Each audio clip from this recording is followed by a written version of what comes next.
Mateus 6, versículo 5.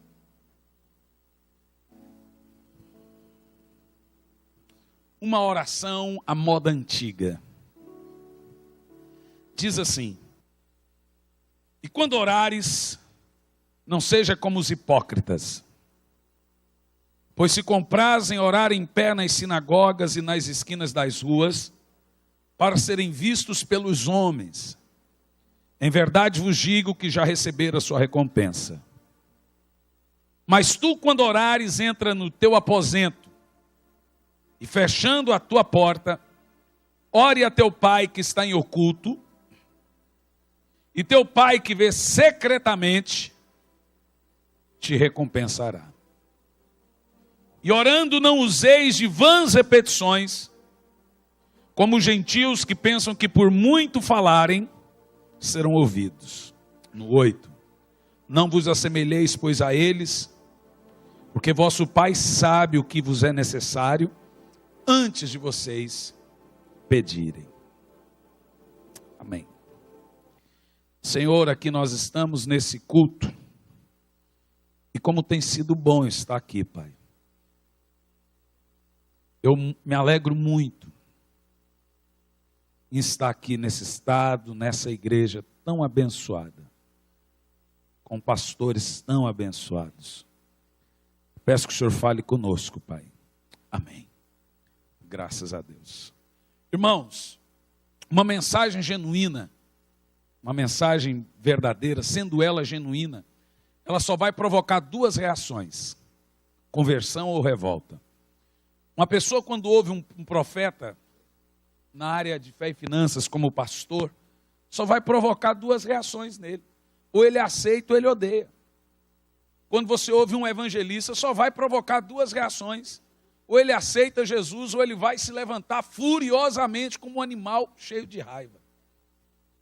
Porque uma mensagem genuína, ela é produzida de um coração genuíno. Uma mensagem gerada na mente só chega na mente, e uma mensagem gerada no coração alcança o coração. Uma mensagem, um pregador, ele só vai pregar duas coisas: aquilo que ele procura ou aquilo que ele já encontrou. O resto é papel. Quando você prega o que você procura ou o que você já encontrou, você prega o seu coração. O resto é mensagem baixada da internet, não é mensagem de devocional diário, estudada, aquilo que flui livremente do ministério capacitado que Deus lhe deu. Então, ou você prega aquilo que você procura, ou você prega aquilo que você já encontrou. Alguém me perguntou: mas pastor, pregar aquilo que procura não é pregar o que não vive? Não.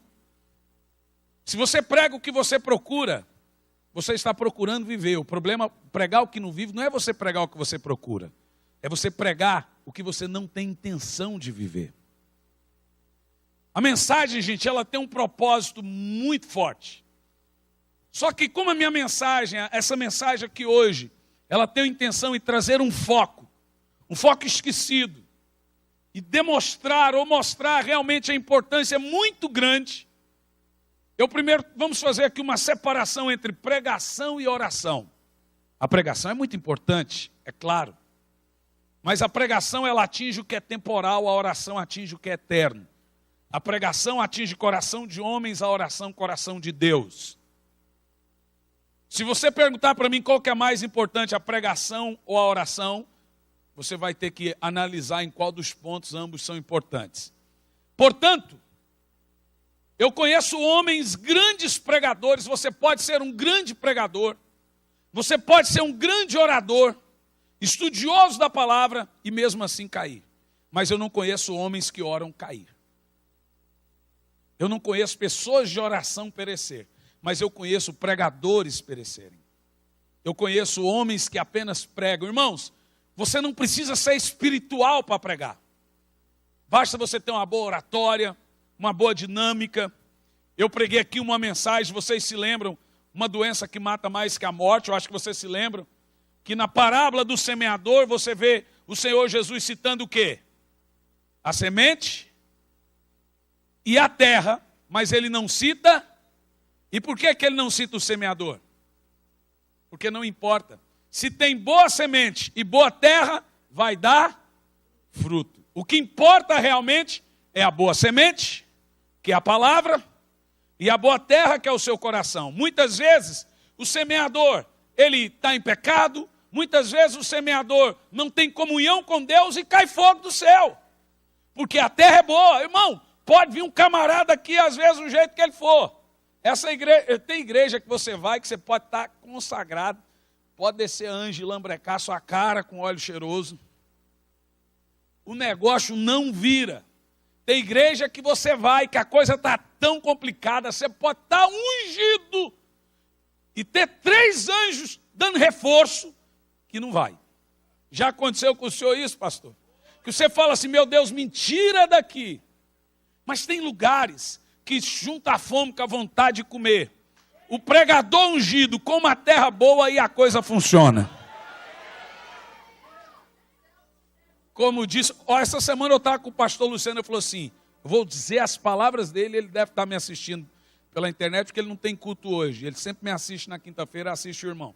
Ele disse assim, acho que é a igreja que eu fui, que eu mais me senti um bom pregador. Falou assim, aquela igreja é impressionante. Pra você ter uma ideia, os irmãos lá na nossa comunidade, alguns deles, nos assistindo pela internet, pastor, eu posso pagar minha passagem e ir uma dessas quintas-feiras lá só para ver se aquele povo é daquele jeito que a gente vê aqui mesmo? Eu falei, pode ir. Pode mandar vir, é desse jeitinho, né? Vem para cá, Brasil é boa, viu? Vem para cá, Brasil é demais. Só que assim, irmãos, a mensagem, ela atinge o que é temporal. A oração atinge o que é eterno. É o ponto que eu vou entrar aqui nessa noite. A pregação, ela atinge coração de homens, a oração atinge coração de Deus. Satanás não tem medo da minha mensagem. Satanás tem medo da minha vida. Eu posso pregar e mesmo assim perecer, mas pessoas que oram não perecem. Irmãos, as pessoas não têm nada nem ninguém tem poder contra a minha oração. Satanás não me teme porque eu tenho uma teologia bacana, porque eu tenho uma oratória bacana. O medo do diabo é que eu o venço em meus joelhos. Irmãos, guarde no seu coração isso que você vai ouvir aqui nessa noite. A oração, ela é ao mesmo tempo profunda e ao mesmo tempo profundamente simples. Somente os que oram têm inimigos no reino espiritual. E somente os que oram, aqueles que dobram os joelhos para orar, são os que ainda recebem visitas de anjos. Somente as pessoas que oram têm essa, eu vou dizer, antagonismo, inimigos no reino espiritual e comunicação com Deus. Revelações profundas. Algumas pessoas me perguntam, pastor, por que Deus não fala comigo? Por que eu não recebo dons? Por que Deus não me visita com coisas sobrenaturais?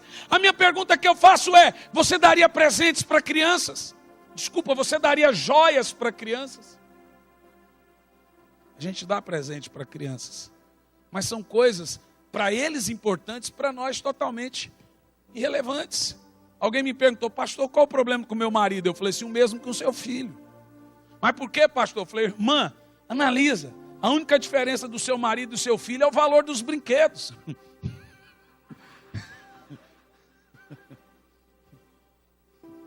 O que o senhor está querendo dizer? Eu estou querendo dizer, irmã, que o seu marido e seu filho são idênticos. O problema é que você é mais orgulhosa com seu marido.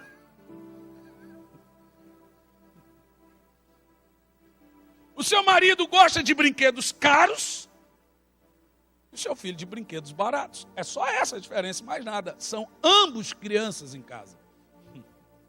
Não muda nada. Agora, escute isso. Nós não conseguimos interpretar o coração de Deus em alguns aspectos. Eu disse no culto à tarde, é uma parte da mensagem, um coração que não pode prosperar. Deus não está muito preocupado com o que faço, mas por que eu fiz?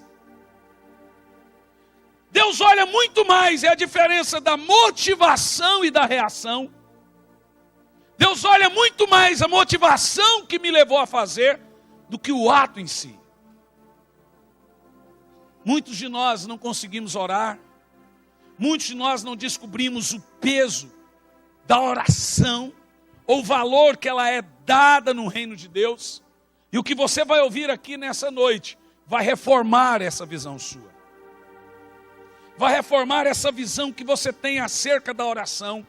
A importância, nós vamos descobrir aqui os tipos de oração, qual é a característica delas, qual a importância de cada um desses tipos dessa oração. Porque nós desaprendemos de orar. Agora deixa eu te contar um testemunho antes de eu entrar na mensagem. Eu disse à tarde, e vou voltar a dizer de novo, eu sou novo de idade. Toda vez que eu falo isso, o pastor diz, por enquanto. Mas eu tenho, meu pai é pastor da Assembleia de Deus em Brasília, ele tem mais de 70 anos de idade. Nós somos em 5 filhos, cada um, os 5 são pastores de igreja. Eu era o único que não pastoreava, era apenas evangelista. E eu não queria padecer no paraíso. E pastorear é igual ser mãe. É verdade. É padecer no paraíso, né? O negócio de você sofrer sorrindo. E tem coisas em pastoreio, irmãos, que só sendo pastor para saber o que é. E eu cresci no evangelho. Tinha momentos na minha vida que eu sempre aprendi muito o segredo da oração. Eu sempre gostei de gastar horas com Deus em oração. Com 14 para 13 anos de idade na igreja que eu congregava em Curitiba, eu cheguei com 15 anos lá. Deus chegou em mim em sonho e disse, vai para Curitiba, saindo de Brasília. Falei, Senhor, Curitiba é de comer ou de passar no cabelo? Mas vou saber o que é Curitiba. Estando lá em Curitiba, morando num quartinho pequeno que eu chamava de cafofo. Um quartinho desse tamanhozinho. Ouvindo a voz do Senhor apenas, não tinha um parente lá. Não tinha um amigo. Eu fui porque Deus mandou. 28 horas dentro do Nacional Express, dentro de um ônibus. No último banco. Quando fedia, eu falava, foi o diabo que entrou nesse banheiro agora.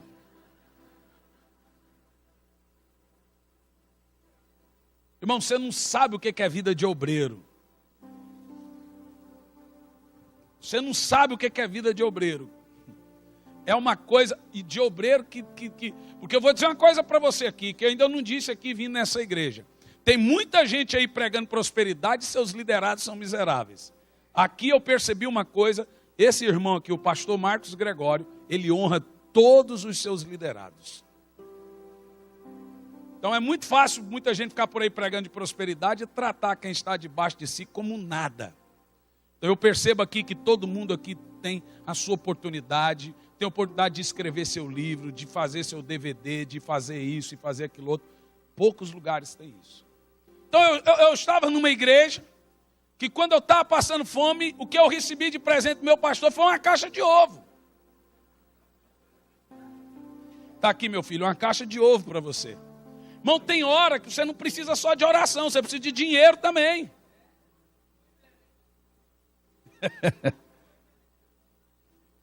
Não, é ovo de galinha mesmo, não era de Páscoa não, gente.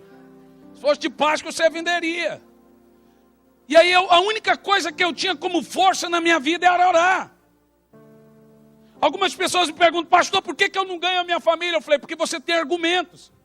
Mas as nossas orações são mais poderosas que nossos argumentos.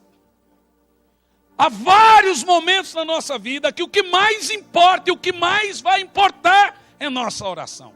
Não são argumentos, não são nosso conhecimento. E vai por mim, o diabo não teme o nosso conhecimento. O diabo teme nossa comunhão com Deus. Se Satanás destruir a minha e a sua vida, se o diabo destruir nossa vida de oração, ele já fez mais da metade. Aqueles que oram, aqueles que têm vida de oração, são o topo da lista do diabo. São os primeiros que o diabo quer destruir. São os primeiros que o diabo quer derrotar. Então naquele período eu ficava Eu entrava no quarto e orava 5, 6, 7, 8 horas, não tinha para onde sair, não tinha o que fazer. Dormindo naquele chão frio, peguei tuberculose, fui internado, morri por 3 vezes. De um lado um desfibrilador, do outro lado um balão de oxigênio. A primeira pergunta que eu faço quando eu conto experiências como essa é: o que faz um crente que não sabe orar numa hora dessa? Primeiro ele murmura, depois ele morre. Ou corre. A irmã falou, quem murmura abre a cova. Eliel não está aqui, mas está bem representado. Deixou, ele não, falou, não vou, mas você vai. Ela chegou ali e olhou assim para ele, falou, sua esposa, falou, irmã, se você me ver do lado de uma morena, pode separar que é briga. Minha mulher é loira. Aí ela falou, meu marido é loiro também.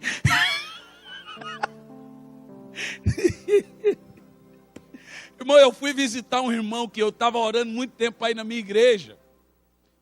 Camarada, uma bênção. E eu fui na casa dele todo animado para dar a primeira impressão. Ele é um senhor já. De repente eu olhei e vi um garotinho de 4 anos de idade. Eu falei assim, seu netinho? Ele falou, é meu filho. Eu falei, já era. Já estragou tudo. Como é que você leva esse camarada para a igreja depois dessa? Fica difícil. Irmãos, olhe bem para mim. Vamos manter o foco. Para você entender o que Deus tem para nós aqui nessa noite. A única coisa que eu podia fazer naquele hospital era orar. Eu orava. Por 3 vezes eu peguei meus documentos para tentar queimar. Na última vez eu os queimei e fui no banheiro. Peguei minha identidade, CPF, no quarto do hospital e disse, Senhor, se o Senhor me trouxe para Curitiba para morrer, eu aceito. Se o Senhor me trouxe para ser derrotado, eu aceito. Se o propósito de vida que o Senhor tem para mim é aos 16 anos de idade morrer no hospital público como esse aqui em Curitiba, sem conseguir respirar, com balão de oxigênio. Eu era tão magro que eu dormia em cima da agulha e cobria com a linha. Eu aceito, Senhor. Irmãos, enquanto eu fazia essa oração, que é aquela oração sincera, aquela oração regada de gemidos, regada de lágrimas.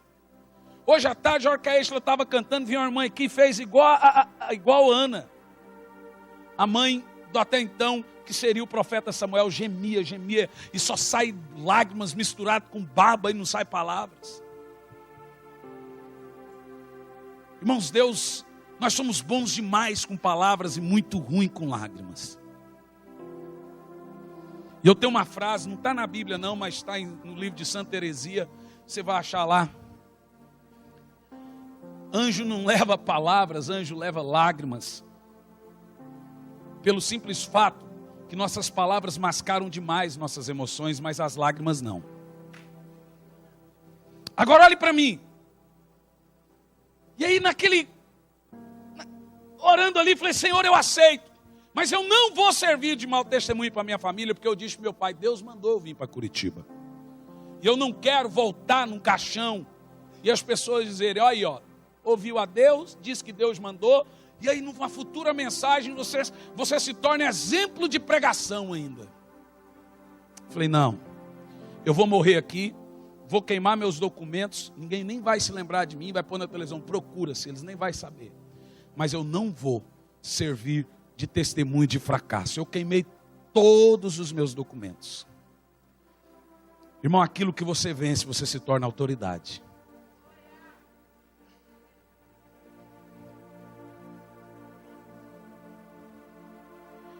Enquanto eu queimava meus documentos, as lágrimas rolavam e eu em silêncio a Deus. Isso aconteceu depois da última vez que meu coração parou. E o médico disse uma frase que eu não esqueço até hoje. Esse aí já está fazendo hora extra. O coração dele não aguenta mais uma. Irmãos, a partir daí uma irmã naquele hospital, que era enfermeira-chefe, me internou na casa dela. A família dela toda, hoje o marido é pastor, ela é pastora. Com 17 para 18 anos eu comecei a viajar ali próximo à América Latina, e foi viajando no Chile e tal, e não parou mais, como missionário. Levei 1 ano e meio, 2 anos para ser curado. Mas depois que eu fui curado, eu comecei a perceber que Deus estava apenas querendo que eu fosse autoridade. Todo mundo que prega prosperidade hoje já foi miserável, ele pode vencer a miséria. Todo mundo que prega sobre vida venceu a morte. Jesus venceu a morte. Agora escute bem. Quando eu começo a perceber, em 2004, meu filho tinha 4 anos de idade. Ele pegou uma pneumonia múltipla, até então era só uma pneumonia viral, depois virou uma pneumonia bacteriana. O pulmão dele tinha buracos que passavam a mão inteira assim. Dessa pneumonia ele pegou uma bactéria chamada Staphylococcus, aquela bactéria que pegou naquela modelo que vai arrancando um pedaço do corpo. O meu filho ficou 35 dias internado também com problema pulmonar. A intimidação do diabo é muito grande. O diabo quer vir intimidar a gente. Escuta isso, você vai ouvir princípios aqui que você precisa entender. E eu, durante os 35 dias, continuei a viajar. E eu chegava nas cruzadas, em 2004, quarto do hotel, a enfermeira, seu filho está morrendo. E o telefone, a enfermeira no celular e o telefone do hotel, pastor, eu vim te buscar, o culto de milagres. E você chega àquela multidão de gente, cadeiras de roda, e o diabo olha para sua cara e diz, Deus está brincando com você. Ele vai curar todo mundo e o seu filho vai morrer. Deus é um palhaço. Irmãos, foram 35 dias a fio, que a única coisa que eu sabia fazer era orar e chorar, orar e chorar. Eu terminava cultos com 200, 300, 400, 1000 pessoas aceitando a Jesus. Cruzadas com 100 mil, 200 mil pessoas, 50 mil pessoas, como você pode assistir nos vídeos. E em todos aqueles momentos você tem ali um filho morrendo no hospital. A primeira coisa que vem na minha cabeça hoje é, o que faz um cristão numa hora dessa, se ele não sabe orar? Quando o médico diz não tem mais jeito, quando dinheiro não compra saúde, dinheiro não compra vida, então o dinheiro não resolve, o falar não resolve, a tranquilidade não resolve, a única coisa que nós temos é a oração. O que faz um crente numa hora dessa que não sabe orar? Diga. Eu fui para Buenos Aires, no estádio do Lanús. Havia, eu acho que umas 60 mil pessoas, calculando. Mas eu não era para ir, porque antes de ir, o meu filho teve uma crise terrível no hospital. Eu liguei para o Scalachuk, que cuidava da nossa agenda na América Latina. Eu falei, Scalachuk, não dá para ir. Ele falou assim, pastor, tem gente da terra do fogo, gente não sei do que, gente não sei do que. E aí minha esposa olhou assim e disse, bem, vá. Vá, cuida dos perdidos lá, que Deus cuida da sua família aqui. O que uma mulher que não tem sabedoria faz numa hora dessa? Eu entrei dentro do avião, eu fui chorando de Curitiba a Buenos Aires, são 6 horas de voo. Lágrimas, lágrimas, lágrimas, lágrimas, lágrimas. Quando o avião pousou, havia ali uma emissora de televisão, algumas pessoas esperando na expectativa da cruzada. E aí eu nem consegui olhar para as pessoas, e nessa hora as pessoas pensam, pastor metido. Eles não sabem que a gente também, pastor, cantor, tem problemas, que você está passando um momento que você quer ficar sozinho. Não, irmão, eu não vou sair para comer hoje, irmão. Eles pensam, cara é metido. Eles não sabem que você tem filho, que está com problema, que você tem esposa, que você tem pai, que você tem mãe. Eles querem que você viva sorrindo. Aí eu desci e falei, irmão, eu quero ir para o hotel. Mas pastor, não sei o que. Falei, irmão, deixa eu ir para o hotel. Quando me pegaram para ir para a cruzada, quando eu cheguei, ônibus, o estádio cheio. Quando, acho que tinha alguns cantores, dentre eles estava o Cris Duran, estava o Adriano Romero. Aí, ó que o Cris terminou de cantar, pastor, meu celular tocou. Aí a enfermeira disse, o senhor é o pai do Jean Lucas? Sou. Enfermeira não, alguém do hospital. O senhor volta para casa. seu filho morreu. E você olha aquele estádio cheio.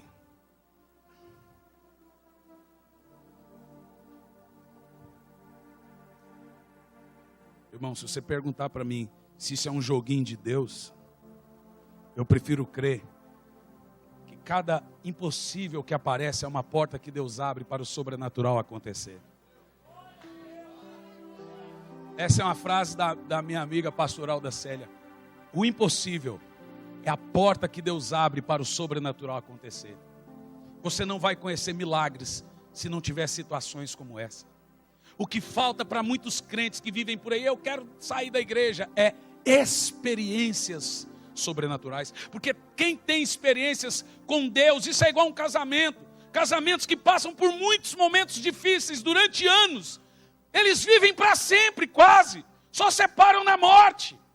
Mas agora quando você vê esses casamentos que não têm experiência nenhuma, irmãos, quando o casamento tem muita lágrima envolvida, muita luta, muito perdido de perdão e muito perdão, eles vão para longe.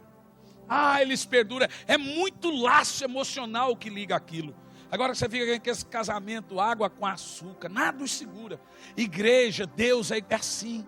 Quando você tem muita lágrima envolvida com Deus, quando você tem muita coisa que te liga a Deus, experiência, perda, conquista, doença e cura, miséria, prosperidade, quando você tem experiências sobrenaturais com Deus, ninguém te tira de Deus. O que eu tenho, irmãos, eu não chego a esse ponto de orar. O máximo que eu oro lá na nossa igreja, irmão, você está murmurando de Deus? Eu vou orar para que você tenha experiência com Deus. Eu estou querendo dizer outra coisa.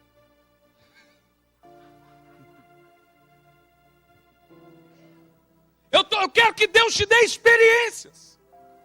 Eu falo mesmo, eu quero que você precise de um milagre para você receber.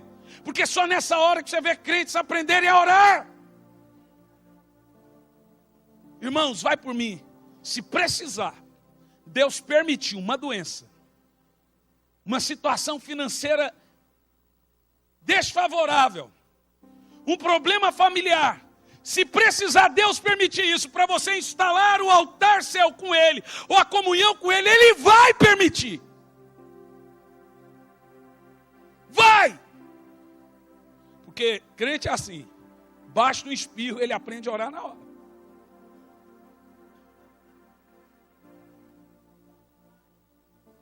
Todo mundo sabe orar nessa hora.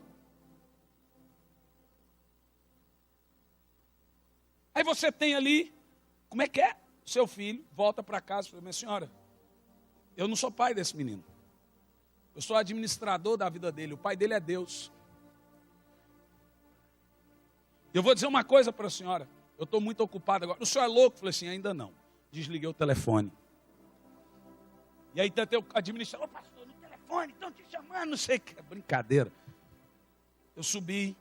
Não teve um doente naquela noite que não foi curado. Não teve um paralítico que não andou naquela noite. E é impressionante, quando você mais precisa é quando você mais tem para dar. Você já parou para pensar? Diga para o seu irmão, quando você mais precisa. Fala para o irmão, quando você mais precisa é quando você mais tem para dar.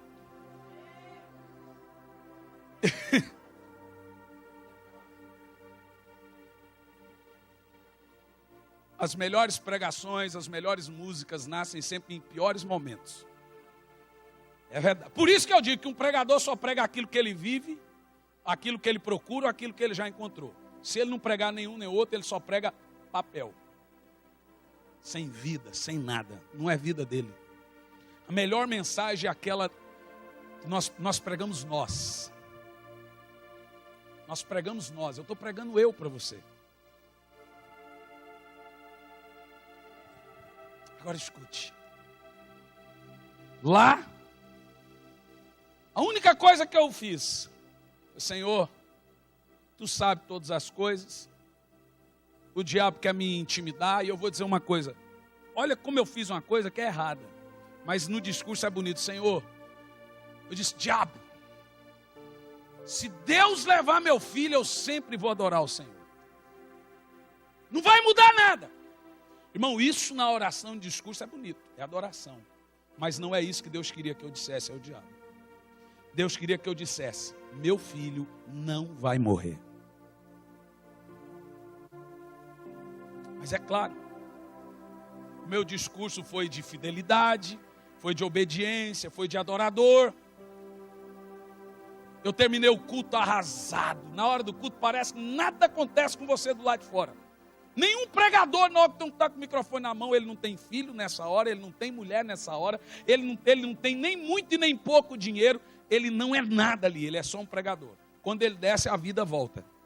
Pregador, cantor, na hora que está ali, irmãos, é só estando aqui para você entender o que eu estou falando.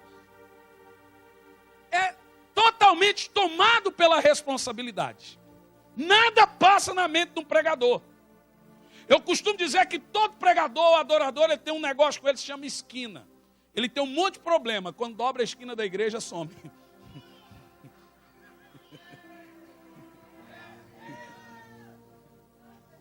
Só sendo para você saber o que eu estou falando. Agora, quando eu cheguei, quando terminou aquele culto, aquele monte de pessoas convertidas, aquele monte de pessoas salvas, aí você cai em si. Aí o diabo fala assim: você perdeu o seu filho. Eu fiquei com medo de telefonar para minha esposa. Eu disse: Calatiuca, deixa eu te dizer uma coisa. Amanhã cedo eu vou embora. Ela falou: não, mas amanhã é na prefeitura, pastores de Buenos Aires. Eu falei: cara, eu vou embora, meu filho morreu, cara. Resultado, não tinha voo. O voo era para segunda.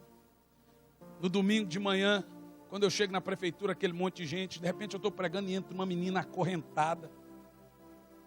Quando aquela menina chega, vem um homem correndo atrás. Eu falei assim: o que é que isso é dela? Minha filha, ela fugiu do quarto. Por que ela está acorrentada? Porque tem 12 anos que ela é presa, porque ela é louca. Eu falei assim: ela não é louca. Eu disse: demônio, solta e saia da vida dela. Na hora que eu disse, a menina caiu em si e disse: o que é que eu estou fazendo aqui? 12 anos. Ela olhou para o pai e começou a chorar. E o pai já disse, começou a chorar: mas como é que ela me reconhece? 12 anos que ela não reconhece os pais. Eu falei: porque você não sabia. Ele disse: o que era isso? Eu falei: era demônio. Vocês como pais querem entregar a vida a Jesus? Queremos. Era o prefeito e a sua esposa. O prefeito da cidade entregando a vida a Jesus. Eu falei: gente, tem coisa que só Deus entende. Aquela família inteira se converteu na segunda-feira. Quando eu cheguei em casa esperando enterrar meu filho, eu ponho a mochila nas costas, ponho um boné, que é assim que eu ando, uma bermuda e um chinelo. Hoje estava no aeroporto, o Davi e o Eliel não me reconheceu. Dá para brincar um negócio desse, brincadeira. Eu andando, de boné, quando eu cheguei com a cabeça baixa, chorando, e adorando a Deus, orando em línguas. O problema é que nossa alegria é circunstancial. Tem uma mensagem que se chama: quando não há por que louvar. E de repente eu estou com a cabeça baixa, eu sinto um negócio que pula em cima de mim. Quando eu olho, era um garotinho de 4 anos de idade. Quando eu tomei aquele susto, era o meu filho. Eu disse: o que aconteceu? Minha esposa disse: foram 5 minutos só. 5 minutos depois Deus o trouxe de novo. Ele está aqui agora completamente restaurado.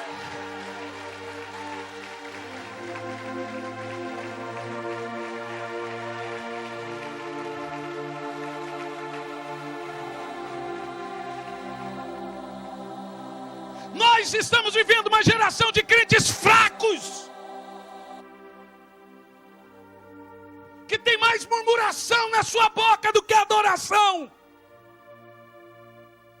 Aonde estão os que oram?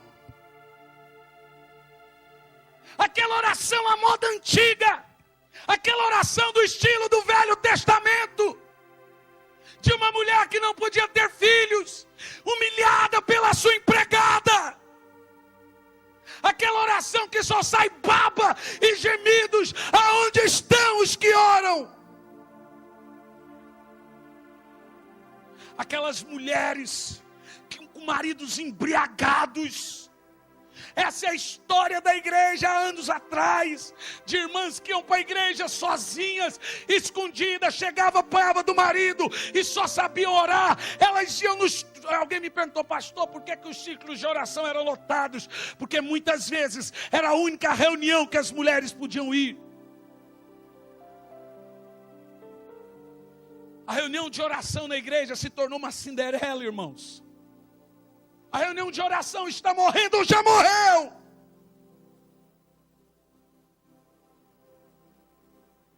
Somente os que oram descobriram o poder do ligar e desligar. É só nessa hora que você tem esse poder do ligar e do desligar. Essa chave está na mão de quem sabe orar, de quem ora. Mas eu não estou falando de pessoas que só oram para pedir. Porque na maioria das nossas orações, ou a gente ora por nós, ou por nossas necessidades, só sabe pedir. O que você faria? Escuta, pedir é bíblico, a Bíblia manda pedir, ensina, Jesus ensinou, pedir e dai-se-vos-á. Mas não é a única oração que existe, irmãos.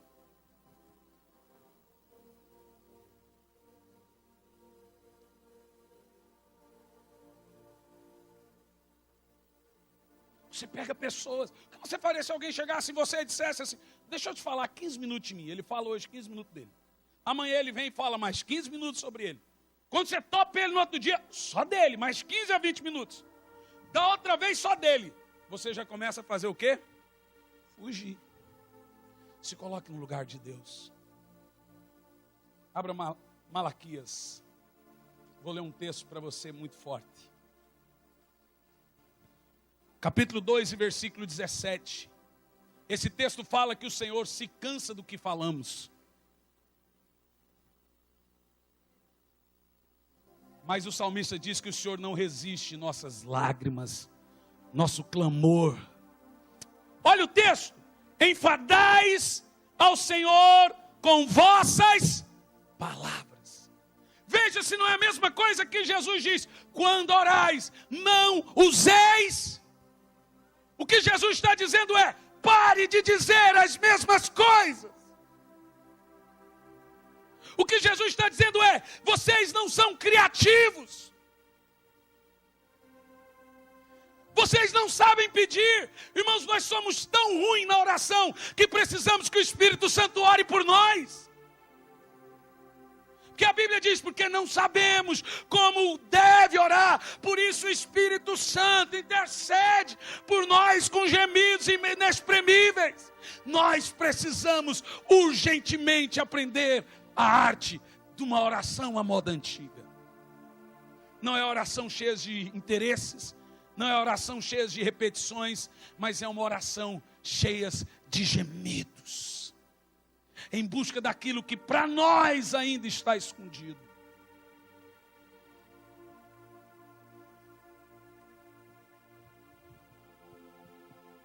Preste atenção. Preste atenção no que eu vou te dizer aqui. Eu escrevi algumas coisas para você para não esquecer. Oração não é só você falando, é também ouvindo a Deus. Então tem gente que ele diz, pastor, eu orei meia hora. Se você orou meia hora, você tem que ficar mais meia hora ouvindo. É só você que fala? Você está sozinho naquele quarto? Você está com Deus?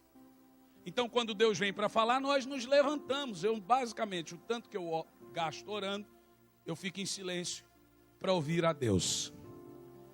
Agora, escute isso. Oração não pode ser só palavras. Precisa ser também um derramar. Isso é forte. Oração não é o que Deus ouve. Eu vou dizer de novo. Oração não é o que Deus ouve. Oração é um coração que Deus vê. Precisamos saber o que é oração. Digo, oração não é o que Deus ouve.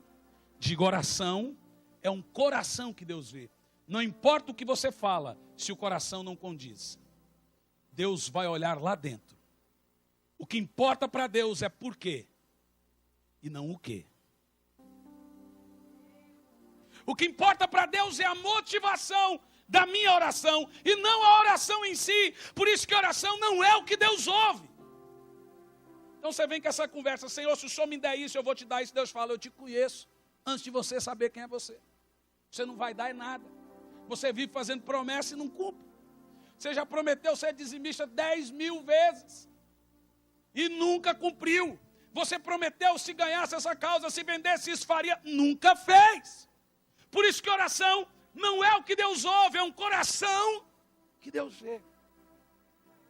Quem está entendendo, diga amém. Alguém me perguntou, pastor, qual é o tempo certo de oração? Alguém me perguntou, pastor, quanto tempo você ora? Eu falei, irmão, depende. Tem gente que ora 2 minutos e consegue morrer. Tem gente que ora 8 horas e continua o mesmo Zé Mané de sempre. Porque a oração não é o tempo que eu oro, é o quanto eu morro. É o quanto que quando você se levanta, fica de você lá embaixo. Você tem que se levantar e continuar lá embaixo. Oração é mortificação. Agora escute o que eu vou dizer. Deus só pode usar um homem grandemente, depois de quebrantá-lo grandemente.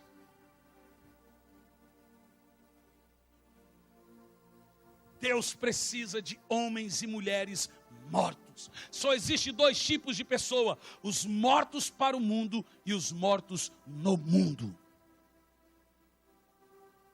Por isso que oração é mortificação. É você prostrar e ficar ali gemendo, gemendo, gemendo.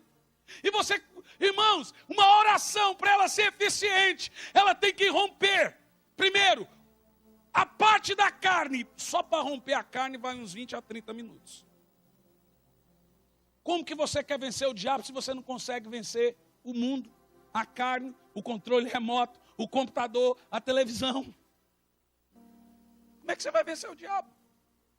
A maioria do nosso tempo, irmãos, não queira ter comunhão com Deus. Eu disse no nosso Tadel, na terça-feira passada, não queira cuidar de pessoas se você não estiver disposto a dar o seu melhor para ela. Relacionamento, irmãos, é dedicar-se um ao outro. Seja Deus, seja o próximo, seja a família, é dar tempo. Todo relacionamento que não é dado tempo a ele morre.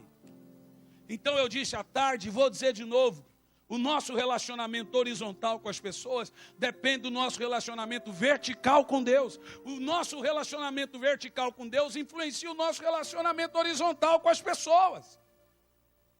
Eu não conheço pessoas de oração que são grosseiras.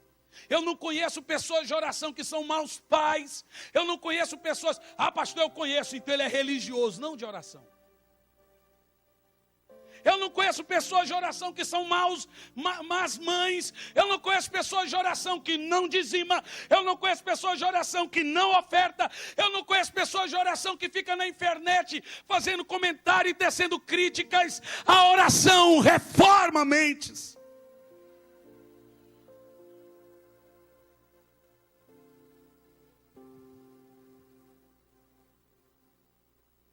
Você entende isso? Perguntaram a Madre Teresa, o que você diz a Deus quando ora? Ela disse, eu não digo nada, só escuto. E o que Deus diz a você quando ora? Ele não fala nada, só escuta. Oração é estar junto. O que é oração? Veja, é você se retirar. Então oração é estar junto. Você pode estar com Deus e não dizer nada, só gemer.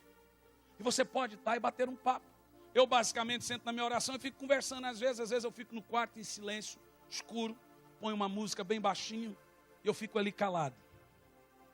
Cheira labás, chorei, canta labás, meia hora, 40 minutos.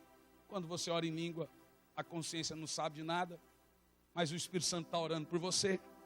Aí quando o seu corpo fala, levanta, você já orou o suficiente. É justamente nessa hora que o seu corpo pede para sair, é que Deus está vindo. Quando você vai orar, o diabo faz de tudo para tirar você daquele lugar. O telefone toca, pessoas morrem, pessoas vivem, gente faz de tudo. Procuraram um moço na Escócia, a rainha da Escócia, foram atrás de um moço, esqueci o nome dele. E ele estava orando.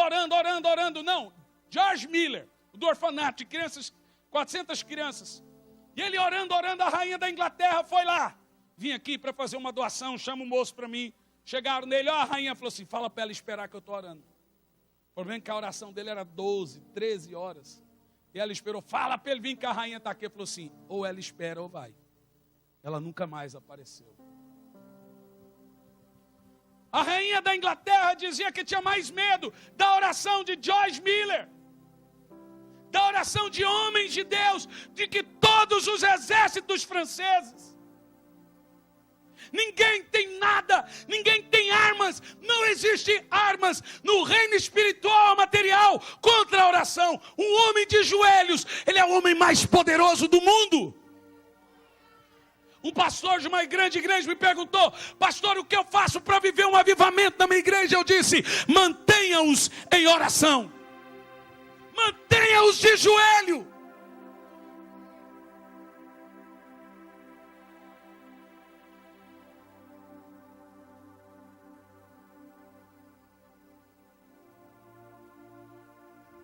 Um homem, vou pôr aqui desconhecido, não lembro a frase, não é minha.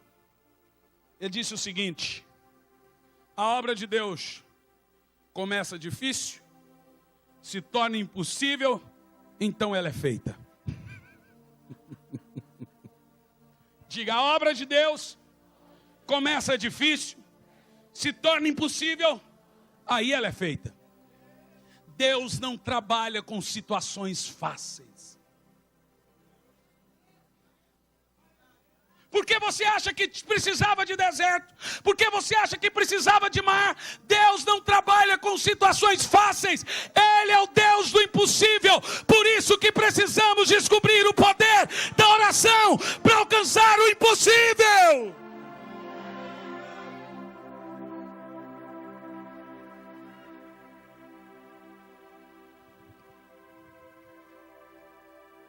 A oração só exige um requisito. O único requisito: a espiritualidade.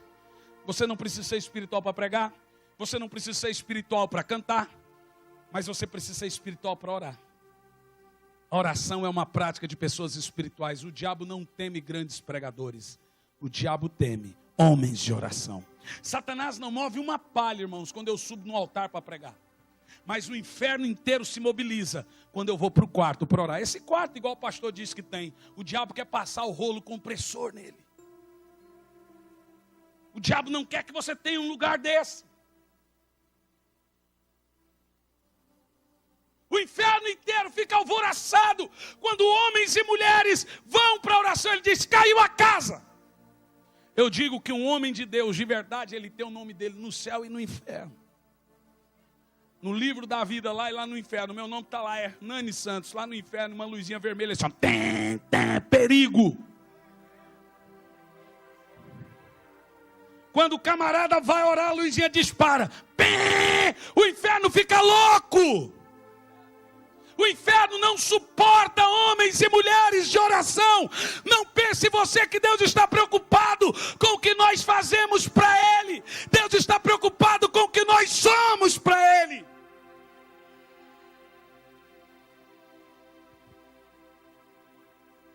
Isso é muito sério, irmãos.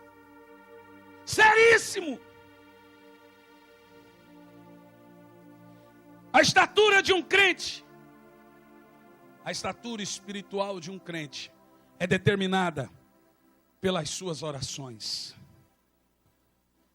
Diga comigo assim: o pastor, o ministério ou o crente que não ora está se desviando.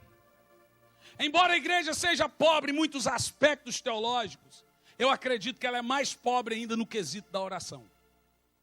Precisamos descobrir essa arte tão esquecida e como ela é poderosa. Ao invés de corrermos atrás, não recebi na Pacentar, vou na Universal, vou na Triangular Oval do Reino Unido, Igreja Cuspe de Cristo, Jesus foi ali, já volta, Cacetinho de Cristo. Você sabia que tem uma igreja chamada Cacetinho de Cristo? É uma igreja que se chama Pão de Cristo. Como no Rio Grande do Sul não existe essa palavra pão, é cacetim. Já viu? Cuspe de Cristo. Jesus foi ali e já volta. Irmão, qual igreja você é? Jesus foi ali e você fica. Triangular Oval do Reino Unido. Tem irmão que você abre a Bíblia dele, ele tem coleção de votos, de envelopes de igrejas. O camarada vai acumulando maldição na vida dele, porque quem semeia vento colhe tempestade. Camarada pensa que o envelope vem vazio e ele não vai colher nada. O problema é que no reino de Deus não funciona assim. Com Deus, quando você não planta nada, você colhe tempestade. Traga o envelope cheio de vento.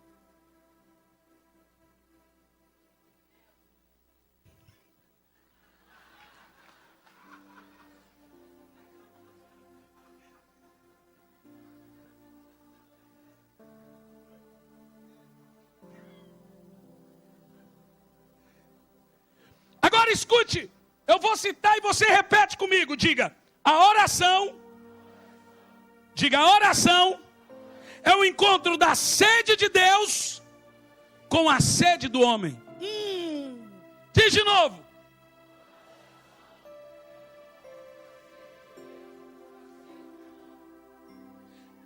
Isso é muito forte, gente.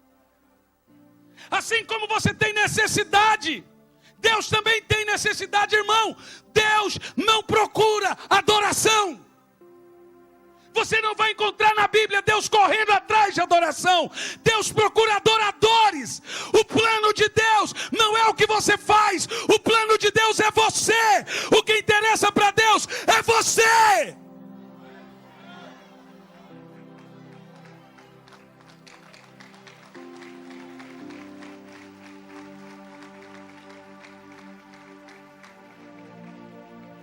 Por isso que eu digo, se nós formos fracos na oração, nós seremos fracos em todo o resto. Eu vou dizer de novo, se você for fraco no quesito da oração, você é fraco em todo o resto. Qualquer Zé Mané sabe quando um pregador é vazio, quando um cantor é vazio.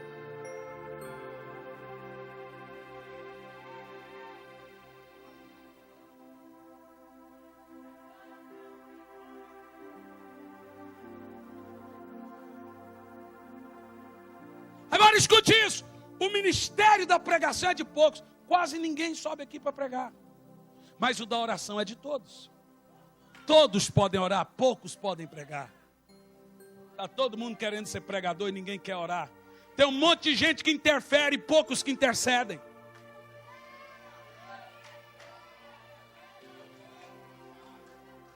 Deus está atrás de intercessores, não de pessoas interferindo.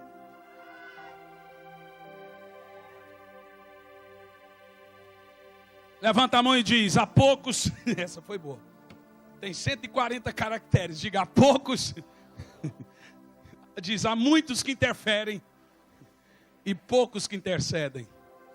O que é que você tem que fazer? Diga para o irmão, vamos interceder.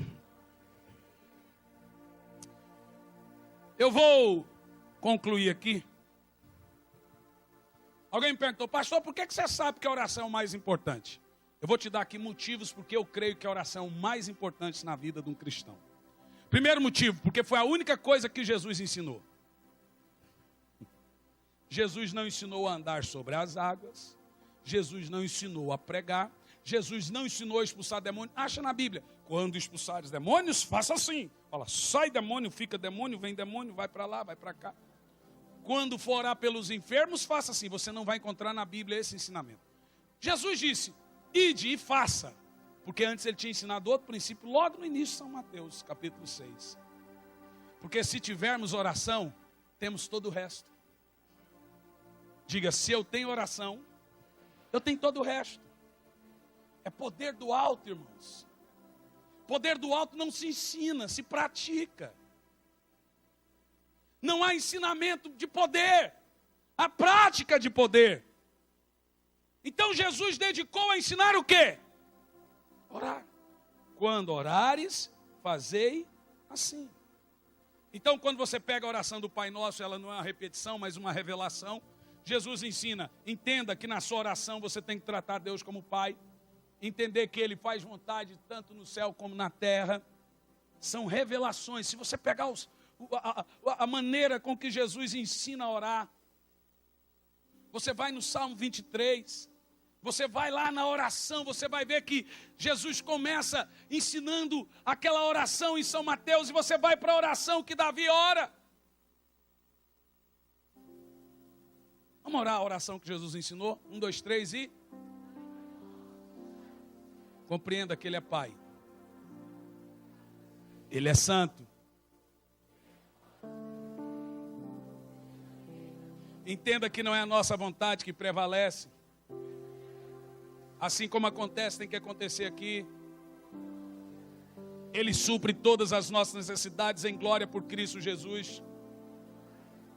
Ele perdoa os nossos pecados e ensina você a perdoar o próximo.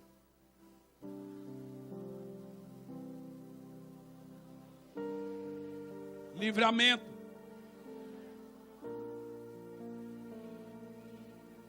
Irmãos, isso não é uma repetição, isso é uma revelação.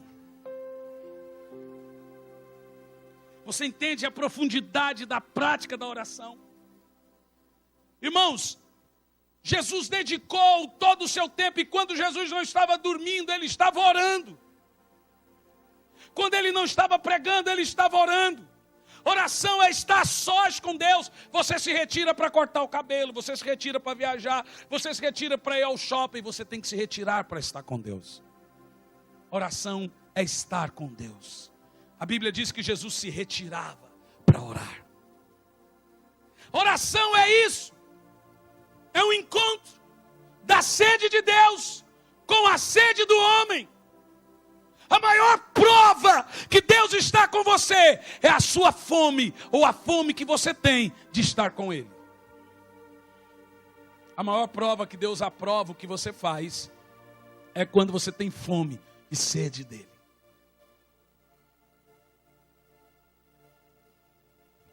Quem está entendendo aí? Agora você pega Jesus orando. Irmãos, eu acredito que deveria ser assustador ver Jesus orando. Assustador. Eu prego todos os anos na convenção da Igreja Batista em Brasília. E a última vez que eu fui, uma diaconisa me disse: pastor, toda vez que você vem aqui eu não me sinto crente. Eu disse: irmã, você não se sente assim toda vez que eu venho. Eu que me sinto assim toda vez que eu oro. Porque a oração é esvaziar-se completamente. Irmão, qualquer pregador, por mais humilde, mais simples que seja, mais de Deus que ele seja, traz um pouquinho de vaidade para cá. É inevitável. Mas que tipo de vaidade a gente leva para o quarto de oração? Você não leva diplomas para oração. Você não leva talentos para oração. Você não leva CDs. Você não leva os seus dotes para oração. Todo homem a sós com Deus é nada. A oração é uma prática de esvaziamento. Por isso que todo mundo que tem uma prática da oração, ele consegue manter-se. Quando eu vejo pessoas caírem, a primeira coisa que eu digo é: esse irmão está muito tempo sem orar. Porque um homem, vem aqui, anota. Um homem que peca, deixa de orar, e um homem que ora, deixa de pecar. Simples. Simples assim. Eu não estou falando de pessoas religiosas que ficam ali meia hora, goi, lelô. Eu estou falando de pessoas que amam estar com Deus. A oração é uma prática diária. Você precisa comer todo dia. Oração é um alimento espiritual. Você precisa fazê-lo diariamente. Pastor, eu não tenho tempo. A geração, eu disse à tarde, a geração dos iPads, iPods, Facebooks, sites de relacionamento, geração das televisão por assinatura, tudo isso é bacana. Mas só vai provar que a falta de oração nunca foi por falta de tempo. A nossa condenação e a nossa recompensa está naquilo que fazemos no oculto. A sua condenação e a sua recompensa está naquilo que você faz quando ninguém vê. A sua condenação e sua recompensa está naquilo que você faz quando ninguém vê. Oração é uma necessidade de vida. É a prática mais importante no cristianismo. Jesus foi um homem de oração. E ele ensinou a orar. E ele orou. Jesus, para escolher 12, ele orou a noite inteira. Somos nós melhores que eles, que vendemos, compramos, casamos, descasamos, sem orar. Tomamos decisões e não oramos. Jesus, para ser tentado, ele jejuou 40 noites e 40 dias. Somos nós melhor que ele, que o diabo se volta contra nós o dia inteiro e não oramos, não jejuamos. Moisés levou 40 anos para descobrir que ele não era nada, e mais 40 anos para ele perceber o que Deus faz quando você sabe que você não é nada. Moisés matou um egípcio em um dia e levou 40 anos para morrer. Deus só usa pessoas mortas e esvaziadas. Oração é morrer, morrer, morrer.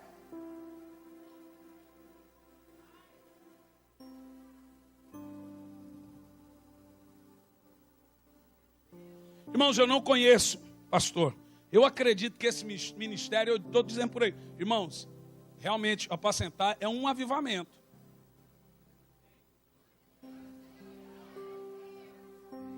Não, é verdade. A gente tem visto o que Deus está fazendo aqui, e o que Ele vem fazendo é uma coisa impressionante. Louva a Deus por Deus ter nos aproximado. Louva a Deus pelos relacionamentos que a gente tem construído. Eu nunca fui de puxar sardinha para ninguém, por isso que eu sou uma pessoa de poucos amigos, não faço média. Mas eu também sei reconhecer unção, que é diferente de fazer média. A unção que você honra, nela você prospera. Mas eu não conheço um ministério, uma igreja, um país que despontou no avivamento que não passaram pela prática da oração. Quando você vai para os historiadores, quando você vai para os reformadores, quando você vai para os puritanos, John Wesley estava dentro do barco e o barco dele estava afundando, e John Wesley escrevendo um livro sobre santidade. De repente o barco ina pique, e John Wesley olha 5 crentes moráveis, e os crentes moráveis começaram a sorrir e a cantar. John Wesley pegou todo o livro dele e rasgou e falou assim: eu não sou crente, eles são crente. Porque numa hora dessa, você sabe quem é e quem não é. Você vê cristãos com medo da morte, com medo de ficarem doentes. Cristãos sem paixão, sem fome. Cristãos que você ensina, irmão, planta para colher. O camarada, ele prefere entender que aquilo é para arrancar dinheiro do que para o bem dele. Cristãos que não entendem que você quer que ele se levante da cadeira. Irmão, no último culto, camarada aqui, ó, irmão, levanta da cadeira, orei, o camarada ficou bravo, não levantou, meu irmão me escreveu no Twitter, não sei qual foi o irmão que escreveu, pastor, só para você ter uma ideia, depois do culto, aquele paralítico que não quis andar aqui, a hora que ele entrou no ônibus, só de raiva, ele levantou e andou, subiu no ônibus andando. Eu falei: traz ele que eu quero enfiar a mão na cabeça dele, chapuletar a mão na orelha dele. No primeiro dia que eu estava aqui, fui orar para 3 surdos. Vem aqui, ele: não quero. Irmão, não tem nada pior do que ele já está. Ele não pode piorar daquilo. Não tem mais fundo de poço do que aquilo. As pessoas não entendem que a experiência com Deus gera experiências de outros. A experiência que você tem com Deus na sua vida vai gerar experiências de outros também. Por isso que eu digo que bênção não contada é bênção anulada. Isso está no livro de Santa Teresia, lá, você vai achar lá.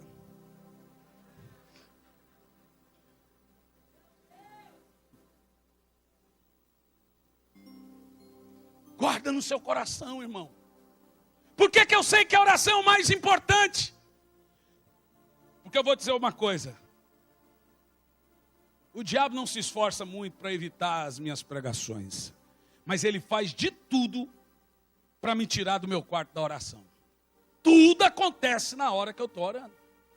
Você se lembra que tem algo para fazer, o telefone toca, você tem que ir em algum lugar. Irmão, se eu amanhecer o dia e eu não for direto para o quarto da oração, eu digo: até o final da noite eu oro. Não ora não. Nunca ora, desista. Não ora não. Já era. Eu vou concluir aqui. Abra a carta de Paulo, primeira carta de Paulo aos Coríntios. Agora eu vou falar o carioquês. 3. Porque eu falei 3 à tarde, todo mundo entendeu 13. É 3. 3. Então tá. 3. Primeira carta de Paulo aos Coríntios, capítulo 3. Ou 3. E versículo 12. Agora eu me mudei para cá. 12. Esse negócio de linguajar, às vezes lá no Paraná, a gente põe acento em tudo. Leite quente faz mal por dentro de leite da frente. Tudo tem acento. Gente, vamos.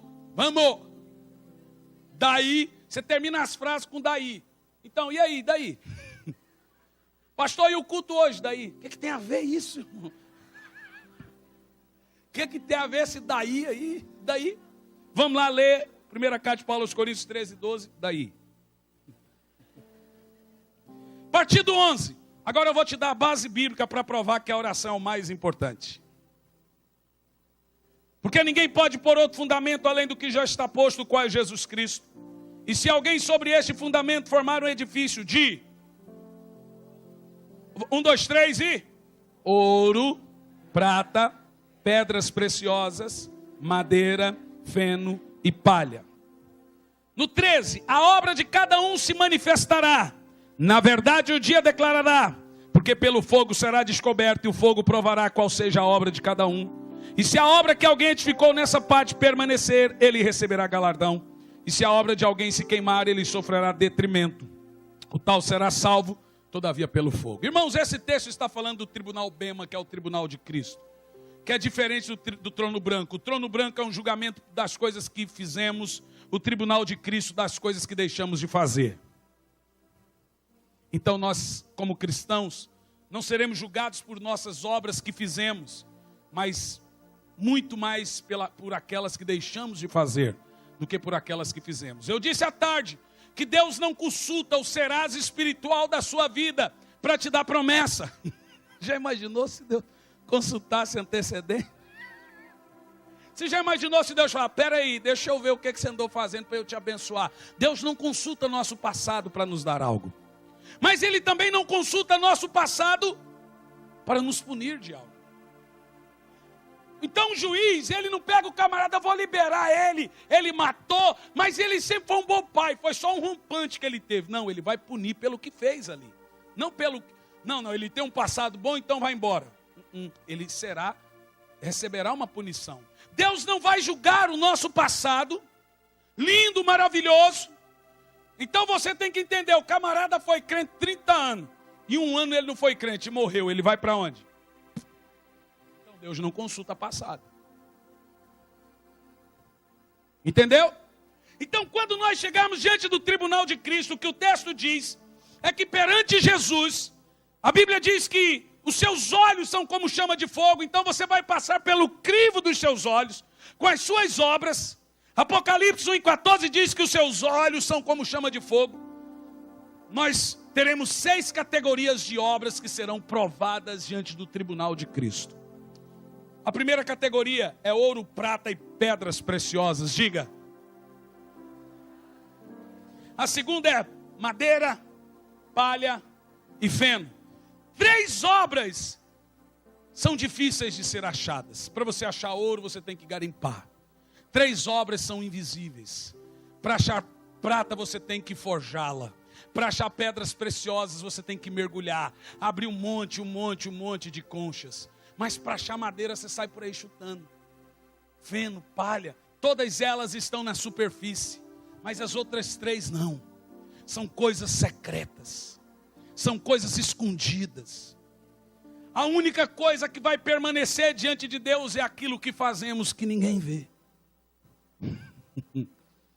Até no tabernáculo de Moisés, madeira, palha e feno eram obras de homens e para homens. Jesus disse que se alguém te elogiar, você já recebeu sua recompensa. Se alguém te pagar bem, você já foi recompensado. E se você é recompensado aqui, você já foi. Está entendendo? Diga amém. Agora existem 3 tipos de obras que vão permanecer eternamente. Irmãos, guarde essa frase que eu vou te dizer agora. Uma vida só nós temos, e em breve passará. Apenas aquilo que fizermos para Deus permanecerá. Você pode ser advogado, juiz, o que você for. Tem gente que, pastor, eu faço tanta coisa, trabalho, faço tanto, mas tudo que você faz, quanto disso é eterno? Quanto disso vai ecoar na eternidade? Quanto disso vai permanecer depois que você partir? Somente aquilo que fazemos para Deus permanece na eternidade. Então, diante do fogo, então o Senhor vai dizer, passe pelo fogo agora que eu vou provar tudo que você fez. É o que está dizendo aqui, diante do tribunal de Cristo. Então o Senhor vai provar 6 tipos de obras. Se queimar, era madeira, feno ou palha. Se não se queimar, era ouro, prata e pedras preciosas. Então o que importa para nós é saber se vamos queimar diante desse fogo ou se não. Eu coloquei aqui o que representa ouro, prata e pedras preciosas na Bíblia. Você está com a sua Bíblia aí? São as únicas obras que vão permanecer na eternidade. Você está com a Bíblia aí? Ok? Ouro. Apocalipse 5:8 diz, como ouro são as orações dos santos. Está no topo da lista, irmãos. O ouro são as minhas orações. O ouro, quando você vai na Bíblia, você vai ver que eles representam a comunhão do homem, a pureza, a adoração, a oração, a identidade do homem com Deus. É aquilo que é mais puro. É o coração desse homem com Deus. Segundo, prata, diga prata. Salmos 12, versículo 6 diz, como prata pura são nossas palavras. Por isso que Jesus diz que cada um dará conta de suas palavras ociosas perante Deus.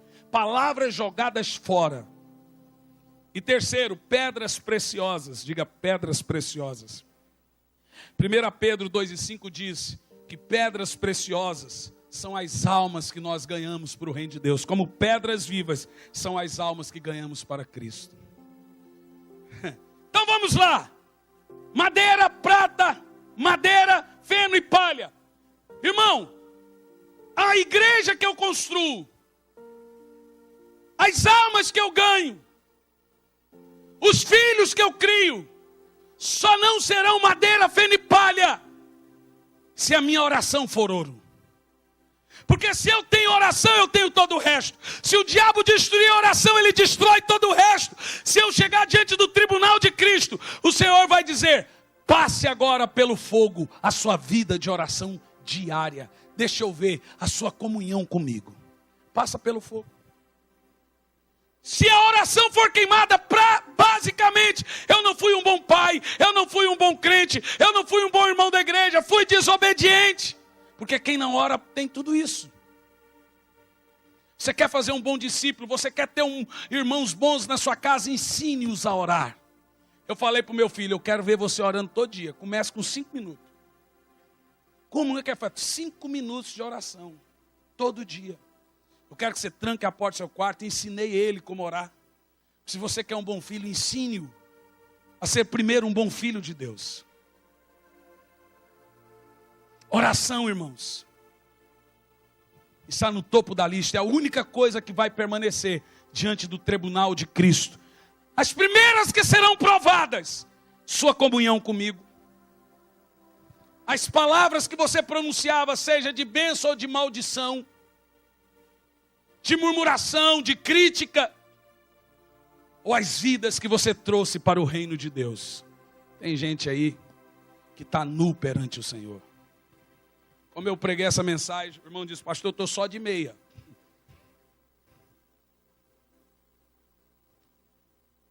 Eu vou terminar agora para nós orarmos pelos enfermos. Porque eu creio que a oração é o mais importante. Porque a oração é uma prática somente de pessoas espirituais. O camarada pode fingir ser pregador, ser cantor, mas ninguém finge que vai para o quarto dele orar quando ninguém vê. Eu vou fingir para mim mesmo? É uma prática isolada. Só Deus e você sabe que você é espiritual. Irmão, você pode olhar para mim e dizer, esse pastor é uma bênção. Como é que você sabe?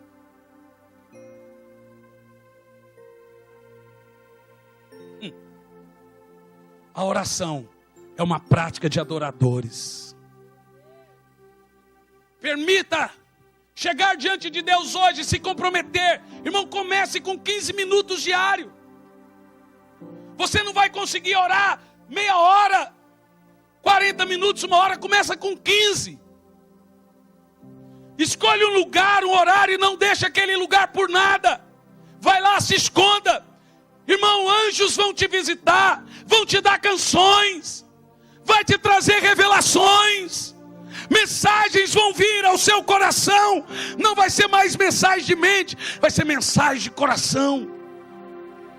Mensagem gerada na mente só chega na mente. Mensagem gerada no coração alcança corações. Eu quero que essa mensagem desça para o seu coração, porque é isso que eu sonho. Irmãos, olha para mim. Deus sabe, eu luto pela minha vida de oração até hoje. O religioso não peca com medo de ir para o inferno. O adorador com medo de perder a comunhão com Deus, porque o adorador sabe como é gostoso estar com o Senhor quando caem as lágrimas. Eu disse aqui e vou dizer de novo, dando uma mensagem minha, como vencer o desejo fora de controle. Houve um tempo na minha vida de tanto ativismo, tanta agenda, que você chega num lugar cansado, vai para a igreja, você não tem tempo para orar. Você começa a ter problemas emocionais, você começa a ficar cansado, você começa a ser frio com Deus, você sobe no altar e as pessoas são curadas e você pensa que aquilo é a aprovação de Deus. Lembra que eu preguei isso? Um dia na minha casa, alguns anos atrás, eu desci para pegar água. Minha esposa e meu filho dormindo, chuva, meu filho dormindo no meu quarto, no colchão, ele novinho. Havia uma criança de 4 anos na sala de casa. Aquela mensagem que o senhor gosta. Irmãos, eu falo isso, eu me emociono.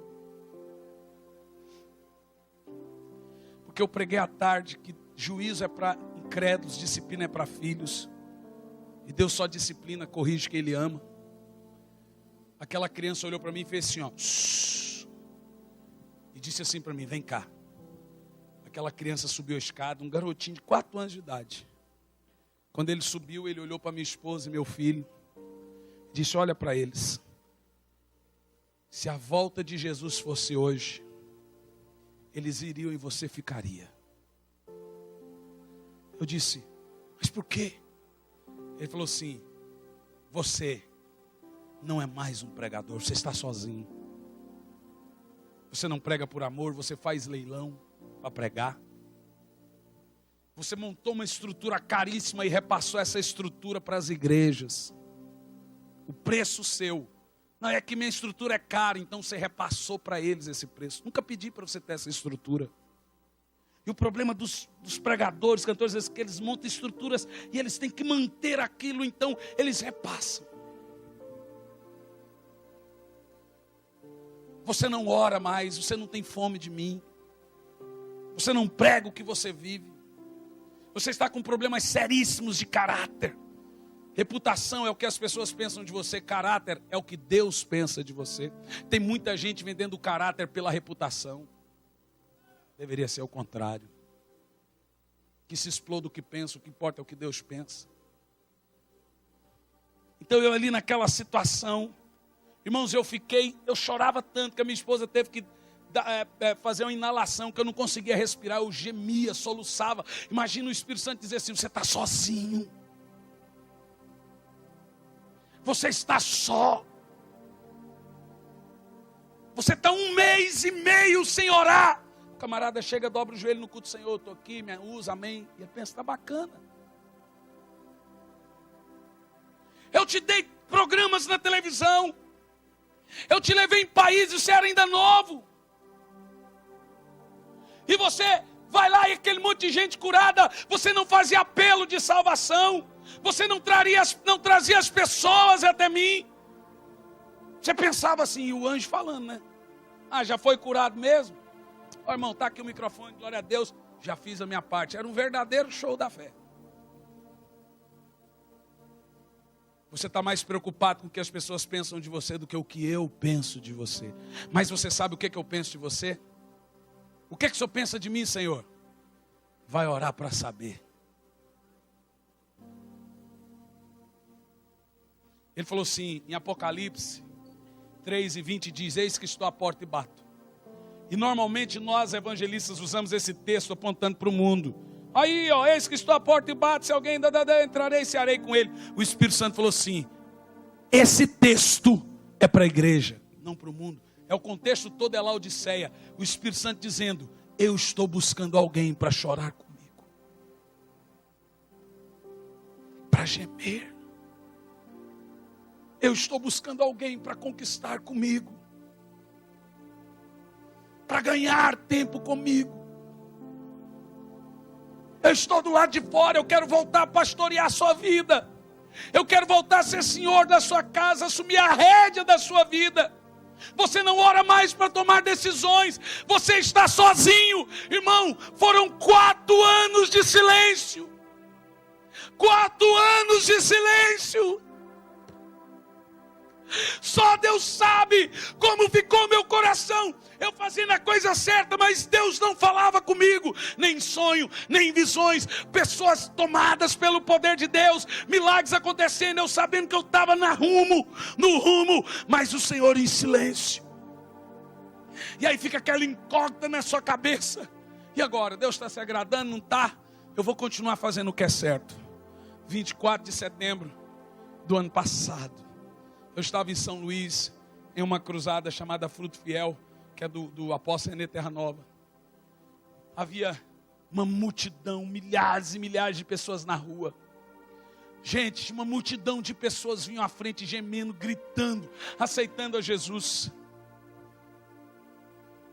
As pessoas gemiam e gritavam. Eu 24 de setembro, meu aniversário, eu fui para o hotel. Isso foi na sexta, no sábado, de manhãzinha no hotel. O dia inteiro sozinho, eu comecei a chorar. Ô Senhor, gente no aniversário, sozinho, minha esposa para lá, para cá, meu telefone tocando, mensagens no Twitter, e tal. Mas você está sozinho. Aí eu ali no meu tempo com Deus, pus a música baixinha, e ali, orando em línguas, de repente, a porta bate. Quando eu abri, entrou um rapaz. Aquele rapaz assentou na cama. Quando ele entrou, eu falei assim: cara metido. Quando eu fui na direção dele, irmãos, eu caí. A única coisa que eu consegui fazer foi segurar as suas pernas. Ele estava lá. E ele me disse assim: eu não te mandei mensagens nem recados, eu vim passar o seu aniversário com você. Irmãos, eu ligava para minha esposa e dizia: ele está aqui, ele está aqui, ele está aqui. Você precisa ser visitado pelo Senhor. Esses dias em casa, não tem muitos dias. Esses dias em casa, 2 dias eu cansado e dormia. Tomei 2 Dramin e dormi 24 horas. Melhor, o sono mais gostoso que tem é o do Dramin. Gente que viaja 40 horas dentro do avião, eu tomo 2 Dramin e capoto. Chega baba. Tomei 2 Dramin e dormi. Quando eu acordei, eu estava meio grogue ainda. Você fica bobo. Eu grogue. E é uma coisa estranha, que o negócio é para o estômago. Você dorme igual nunca vi. E eu acordava 3 dias sem orar. De repente eu subi. Eu olhei para o meu quarto de oração. Eu tive a impressão, primeiro, que tinha um garotinho sentado, com a cabeça baixa e fazia assim. Coisa da minha cabeça. Voltava para o quarto. Deitava mais um pouco, cansado. Você vê como que a coisa é terrível. Quando eu ia descer, eu já nem olhava mais para o quarto. Isso é coisa da minha cabeça. No meu quarto de oração, a última vez que eu subi a escada, quando eu olhei, aí eu não aguentei. Falei: não é ele que está ali. Ele está lá. E ele está me chamando. Ele disse: eu estou aqui. Você não vem se encontrar comigo de novo, não? Eu estou com saudade de você. Irmãos, a oração mais desesperadora que existe não é de um paralítico, de um cego, de um morto, de uma mãe com filho. A oração mais desesperadora é do Espírito Santo. Eis que estou à porta e bato. É o Espírito Santo que está dizendo isso. Essa é uma oração muito desesperada. Irmãos, há um novo começo para todos aqui hoje. Aqueles que gemem, que gritam, o seu grito tem que ser tão escandaloso quanto foi seu pecado. Primeiro você tem que pedir perdão a Deus por tanto tempo sem fome dEle, tanto tempo distante dEle. Senhor, me perdoa pela minha sequidão. O homem não pode ser insensível a duas coisas: a glória de Deus e ao seu pecado. Me perdoa, Senhor, eu estou insensível, é o Senhor que está falando. Irmão, se você não topar o diabo quando você estiver indo, é porque você está andando lado a lado com ele. Eu quero te dar 3 minutos e Deus vai começar a fazer milagres. Eu quero que você durante 3 minutos comece a orar em línguas. Fique em pé, levanta as mãos e comece a orar em línguas. E deixa as lágrimas te envolver. Se você quiser ficar de joelho, fica de joelho ou em pé, mas jamais sentado.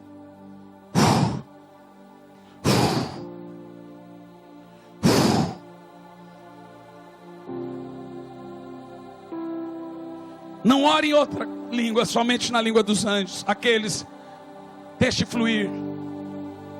Peça perdão por tanto tempo longe dele, distante dele. Faça uma oração agora à moda antiga, irmãos.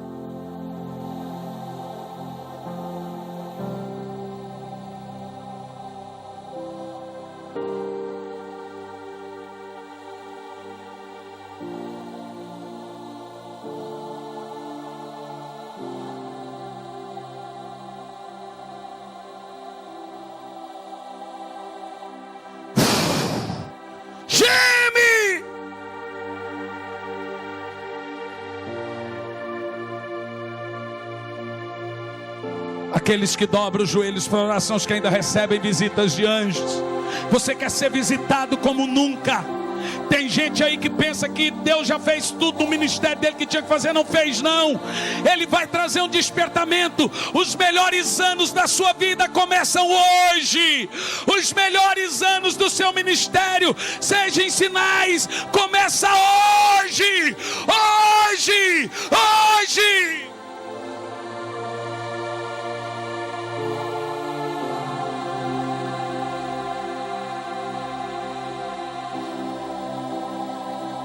Geme!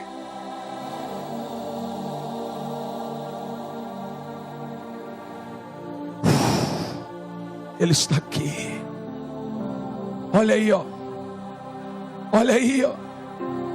Receba o toque divino dele.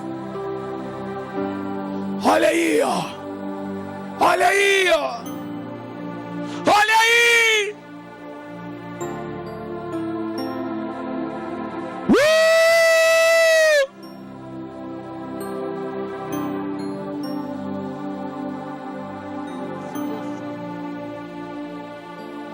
Esse aí. Traz ele para mim. Deus tem algo para ele. Continue. Ele está distribuindo. Traz aqui. É forte, igreja.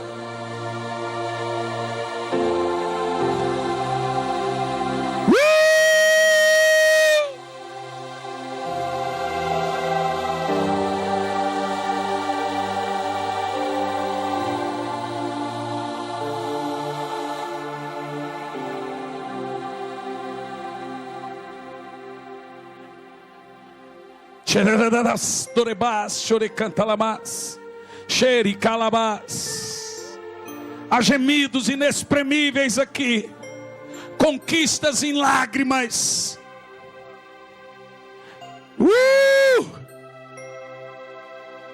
Deus está entregando algo aqui agora. Ele está trazendo curas.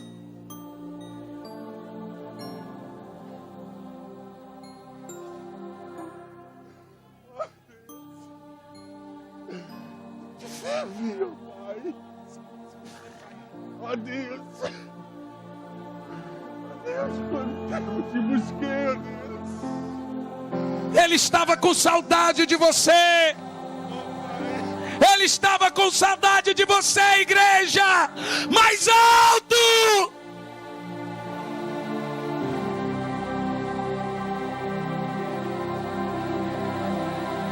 Mais alto.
Eu quero ouvir só os gemidos.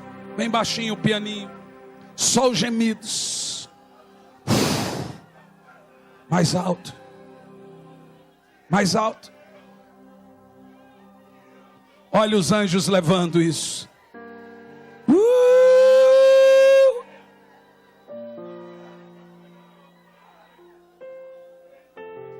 Prometa a Ele que você vai ter essa comunhão diária com Ele. Morra de joelhos agora. Oração é mortificação. Vá ao seu próprio enterro agora.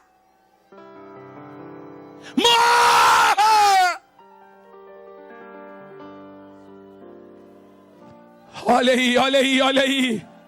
Olha aí, olha aí, olha aí. Gritos de recomeço. Gritos de renascimento.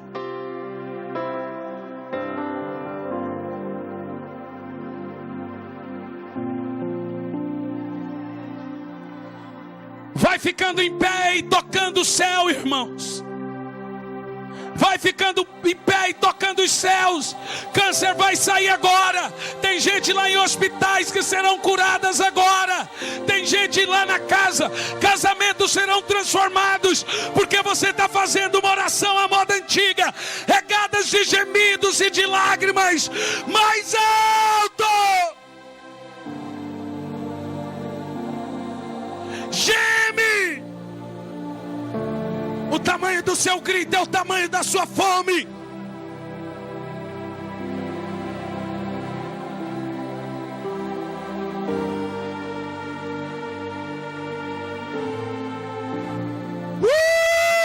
Ele está aqui, irmão.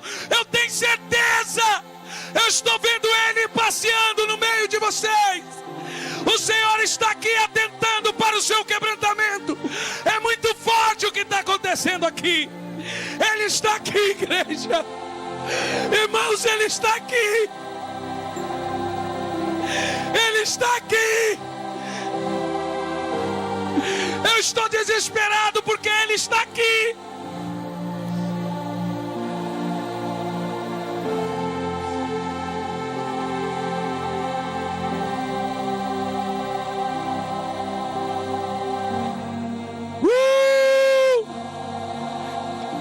Se desespera. Toque nele, toque nele, toque nele. Abraça.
Sinto o cheiro dele, comunhão e adoração. Ele está aqui, irmão. Essa é uma igreja característica de adoradores. Esse é um tabernáculo de adoração. Foi para isso que Deus levantou esse ministério.